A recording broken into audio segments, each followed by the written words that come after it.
Manalur UDF സ്ഥാനാർത്ഥി TN Prathapan Manalur മണ്ഡലത്തിലെ വിവിധയിടങ്ങളിൽ വോട്ടഭ്യർത്ഥിച്ചു. കവലകൾ, വിവിധ സർക്കാർ സ്ഥാപനങ്ങൾ, ആശുപത്രികൾ തുടങ്ങിയ ഇടങ്ങളിലും വോട്ടഭ്യർത്ഥന നടത്തി. ബുധനാഴ്ച വൈകിട്ട് വാടാനപ്പള്ളിയിലെ വിവിധ വ്യാപാര സ്ഥാപനങ്ങളിൽ വോട്ടഭ്യർത്ഥിച്ച സ്ഥാനാർത്ഥിയെ കാണാനും ആശീർവദിക്കാനും നിരവധി പേർ എത്തിയിരുന്നു.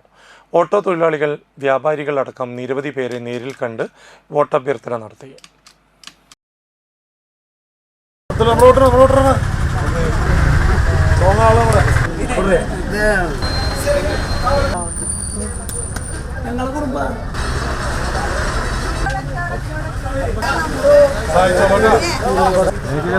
നടക്കൂല